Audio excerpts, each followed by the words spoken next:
Howdy folks, it is Diecastbuffet here again. Today we have a brand new paint scheme for Mr. Chase Elliott. It is the Llumar 2023 Chevrolet Camaro. And let me tell you, the Llumar paint schemes have been really hit or miss, and mostly just been a miss. Oh my goodness, this thing, it's all over the place, fellas. So without further ado, let's go and open up the box. Alrighty folks, right at the good old box, and here she is, brand new. So the first thing I really notice about this paint scheme is it's a complete polar opposite of the 2022 car. I mean, the base of the car is just a snow white paint job. You have a little bit of some flames on the side, but you still have these goofy blue numbers. Not really digging it. The top of the car, though, kind of reminds me of like a felt or a vinyl top you would see like on a late 60s muscle car. So that's kind of a cool feature. But let's go ahead and dive into this diecast review. So if you are a fan of this paint scheme, or perhaps maybe you like other Chase Elliott cars, like, hey, maybe the brand new Hooters paint scheme, head over to Circle B Diecast, use promo code Diecastbuffet, save on shipping, guys. Orders $30 or more. It'll help you out. So, looking at the paint scheme, we got the Llumar decal here. Is it Llumar or Llumar? I don't really know. Window film. Get Elliott right there on the window banner. You go to the front of the car. The whole front paint job is, or I say front wrap, is pretty similar. Just a white background with a little bit of a kind of like a outlining of a flame, kind of a pinstriping. I don't know. It's kind of plain to me. You got the blue number 9, which for whatever reason they want blue. I'd say these Hendrick Motorsports paint schemes, sometimes they really nail it, right? And then sometimes it's a complete miss. And this is easily one of the worst paint schemes I've seen from Chase Elliott. I mean, man, what happened to the Mountain Dew cars, man? They were so beautiful. And they literally... The amount of time they take making these paint schemes. They have a designer, they make like 3 or 4 different concepts, they submit it to the sponsor, they're like, oh, okay, we like this, blah, blah, blah, blah, blah.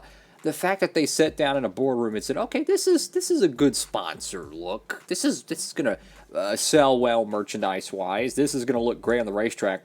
In my opinion, this thing's hideous. I mean, you have a different shade of blue here with the Goodyear. You have a teal blue on the number 9. The whole car is just pretty much just basic, white paint job. Then you have a little bit of flames. I like the flames, don't get me wrong, but then why don't you put some more flames on it? Like, change the blue number to, I don't know, gray, silver, red, whatever you want to do. Add some flames up here, and the paint scheme would have looked a lot better. And then they did the dreaded, well, the door sponsorship, which really bugs me. Why not make the whole side panel have the Llumar decal? And to add context to that, look at the Hooters decal, right? They actually put it over the side panel, and it looks so much better than just a random door sticker. And to add even more parody to this, they don't put no logos there. So they complain that, oh, we don't have enough sponsorship room. We're paying too much for the race cars. And they put nothing here. Yeah. Put it this way, if this was not a Chase Elliott diecast, I would have never picked it up, because this paint scheme is hideous, in my opinion. Got Cup Series, 75th anniversary, number 9, Llumar, Coca-Cola, Hooters, Universe, Napa Auto Parts, what a combination. Chase Elliott right there on the window rail. Got Chevrolet, Exalta, got 2 nasty paint chips, that's always great. Cincinnati Industries, whatever the biff that is, half of a Hooters logo, Mac Tools, and Simeon's. Got Kelly Blue Book. Don't even get me started on the Kelly Blue Book car. They didn't fix that one. That thing's hideous as well. Got Valvoline.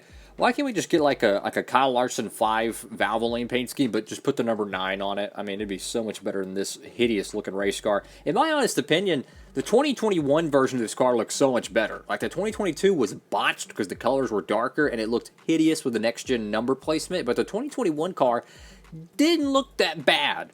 To me, this just... I don't know what they're doing, man. Like, I've said this a million times in my videos, and I will continue to keep hammering away with it.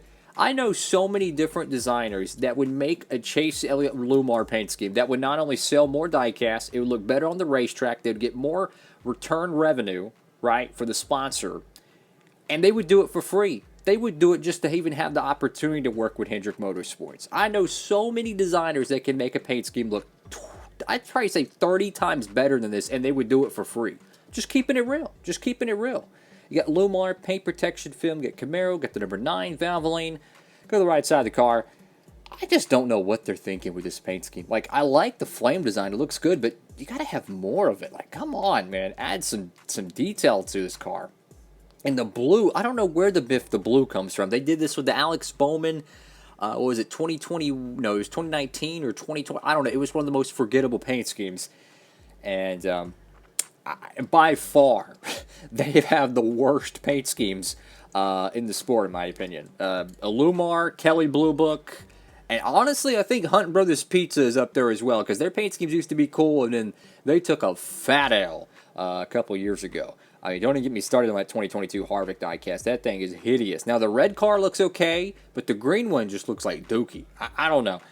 It blows my mind that in this day and age, where they're so finite about sponsorship and logo placement and everything, that they come up with paint schemes that look like this. I'm just going to keep it 100% honest with you guys.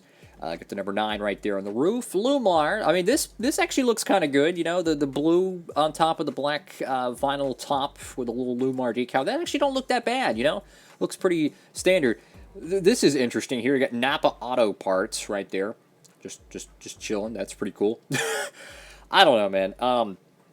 This paint scheme, it reminds me of like a coloring book car. Like half of it's colored and the other half it's not. It's like they forgot to fill in the lines, and they just use random colors to fill it in. I don't know. It's like an art project gone bad. I don't know, man.